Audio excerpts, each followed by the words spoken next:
Etika atau berakhlak mulia merupakan salah satu tujuan pendidikan nasional dan pendidikan tinggi. Etika merupakan tujuan pendidikan nasional sebagaimana dijelaskan dalam Undang-Undang Nomor 20 Tahun 2003 tentang Sistem Pendidikan Nasional. Dalam pasal 3 dijelaskan bahwa tujuan pendidikan nasional adalah mengembangkan potensi peserta didik agar menjadi manusia beriman dan bertakwa kepada Tuhan Yang Maha Esa, berakhlak mulia, sehat, berilmu, cakap, kreatif, mandiri, dan menjadi warga negara yang demokratis serta bertanggung jawab. Begitu juga tujuan pendidikan tinggi sebagaimana dijelaskan dalam Undang-Undang Nomor 12 Tahun 2012 tentang Pendidikan Tinggi. Kedudukan mata kuliah etika di Fakultas Hukum. Dalam konteks pentingnya etika, Purwoto S. Ganda Subrata, mantan Ketua Mahkamah Agung RI, menghimbau supaya Fakultas Hukum yang menjadi lembaga penghasil para sarjana secara dini membekali mahasiswanya dengan pendidikan akhlak dan pengenalan mengenai etika profesi hukum. Dengan maksud supaya menghasilkan sarjana hukum yang sujana dan susila, menguasai ilmu hukum, terampil profesional, arif bijaksana, serta berkelakuan tak tercela karena berakhlak baik. Oleh karena itu, mata kuliah etika diberikan kepada semua fakultas hukum di Indonesia dengan beberapa nama yang berbeda, misalnya etika moral, etika profesi hukum, etika dan tanggung jawab profesi hukum, dan lain-lain. Ada beberapa alasan mempelajari etika, di antaranya sebagai berikut. Kesatu, dalam hidup bermasyarakat selalu harus berbuat baik untuk mengambil keputusan menurut cara yang dianggap benar. Kedua, etika berusaha menemukan prinsip-prinsip yang paling tepat dalam bersikap. Hal demikian diperlukan agar dapat hidup menjadi sejahtera secara keseluruhan. Ketiga, nilai-nilai moral dikembangkan agar dapat memungkinkan manusia berkehendak bebas, misalnya terwujud dalam setiap kodrat individu. Kemudian, tujuan mempelajari etika yaitu: pertama, berupaya mencari norma-norma yang seharusnya menghubungkan antar pribadi dan hubungan antar pribadi dengan masyarakat. Etika tidak mempersoalkan aspek-aspek kehidupan individu yang tidak menyangkut kehidupan orang lain, meski dalam beberapa hal urusan pribadi itu dapat dianggap sebagai urusan masyarakat.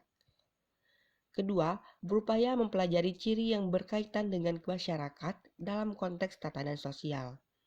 Ketiga, berupaya mencari dan menemukan kualitas-kualitas kemanusiaan dan berbagai bentuk kelembagaan sosial yang dapat memberikan dorongan secara optimal pada realisasi kondisi tersebut. Keempat, berupaya mewujudkan nilai-nilai etis dalam kehidupan bermasyarakat. Kelima, agar manusia mampu mempengaruhi dan mengubah lingkungannya dalam ukuran yang semakin besar melalui upaya kerjasama. Visi etisnya pun tidak perlu dibatasi oleh batasan-batasan masa kini. Keenam, berupaya menciptakan tatanan kemanusiaan yang lebih baik. Kemudian, etika mempunyai beberapa fungsi, diantaranya sebagai berikut. Fungsi etika dalam tingkah laku yaitu etika berfungsi sebagai pembimbing tingkah laku manusia agar dapat mengelola kehidupan ini sehingga tidak sampai bersifat tragis. Lalu, membantu manusia mencari orientasi secara kritis dalam berhadapan dengan masyarakat pluralistik termasuk dalam bidang moralitas. Fungsi etika terhadap agama yaitu etika dapat membantu dalam menggali rasionalitas dari moralitas agama, seperti mengapa Tuhan memerintahkan itu bukan ini. Etika membantu dalam menginterpretasikan ajaran agama yang seakan-akan saling bertentangan. Etika dapat membantu menerapkan ajaran moral agama terhadap masalah-masalah baru dalam kehidupan manusia, seperti soal bayi tabung dan eutanasia, yaitu tindakan mengakhiri hidup dengan segala kehidupan makhluk. Etika dapat membantu mengadakan dialog antar agama karena dapat mendasarkan diri pada argumentasi rasional belaka, bukan wahyu. Bagi dunia pendidikan, etika juga penting. Menurut Mukhtar, sebagaimana dikutip oleh Darji, bahwa suatu pendidikan profesional tanpa mengenai tanggung jawab dan etika profesional tidaklah lengkap. Sebagai contoh, bila keterampilan teknis di bidang hukum mengabaikan tanggung jawab dan nilai-nilai etik, maka akan menghasilkan tukang-tukang yang terampil belaka di bidang hukum dan profesinya. Mempelajari etika didasarkan pada evaluasi dari kemungkinan multitafsir. Pemikiran harus didasarkan pada nilai-nilai yang terkandung di dalam norma serta aturan yang berlaku dan dipatuhi oleh masyarakat atau suatu kelompok. Oleh karena itu, manusia menggunakan norma atau aturan sebagai pedoman perilaku.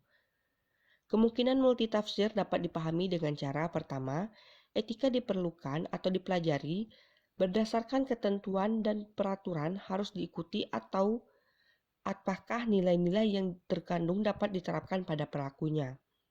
Kedua, etika dapat dipelajari dengan gambaran, termasuk di dalamnya adalah persoalan luas tentang manusia, misalnya perbedaan kedudukan antara sistem peraturan dan nilai dalam kehidupan manusia, serta bagaimana menghubungkan aspek lainnya. Ketiga, etika dapat dipelajari dengan suatu pengandaian, misalnya ingin mengangkat anak terlantar, maka apa yang akan dilakukan? Hal demikian dipengaruhi oleh lingkungan sosial masyarakat, tata cara yang diterapkan, hak dan kewajiban timbul akibat pengangkatan itu, dan sebagainya. Manusia makhluk ciptaan Tuhan mempunyai beberapa kebutuhan dasar, yaitu kebutuhan ekonomi, kebutuhan psikis, manusia makhluk budaya. Hakikat manusia makhluk ciptaan Tuhan mempunyai beberapa kebutuhan dasar, yaitu kebutuhan ekonomi, kebutuhan psikis, kebutuhan biologis, dan kebutuhan pekerjaan. Terpenuhinya kebutuhan-kebutuhan tersebut secara seimbang membahagiakan, dan inilah tujuan hidup manusia. Untuk mencapai kebahagiaan itu, manusia harus mempunyai kemauan dan kemampuan kerja keras yang didukung oleh keahlian dan kerjasama dengan manusia lain. Sebagai makhluk sosial, manusia memerlukan hubungan dengan manusia lain. Dalam hubungan tersebut, setiap manusia berpegang pada nilai-nilai dan norma-norma moral sebagai acuan perilakunya.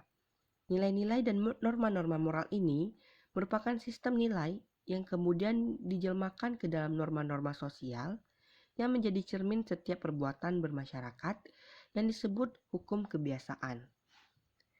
Dalam hubungan dengan manusia lain itu, manusia memenuhi apa yang seharusnya dilakukan atau kewajiban dan memperoleh apa yang seharusnya didapati atau disebut juga hak sesuai dengan hukum kebiasaan.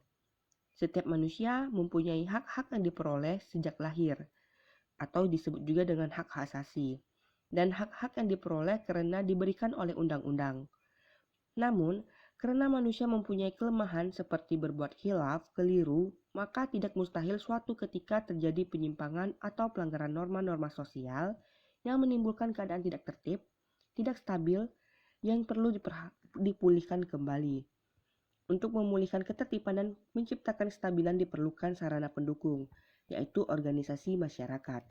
Dalam bidang hukum, organisasi masyarakat itu dapat berupa organisasi profesi hukum yang berpedoman pada kode etik. Dalam bidang kenegaraan, organisasi masyarakat itu berupa negara yang berpedoman pada hukum positif.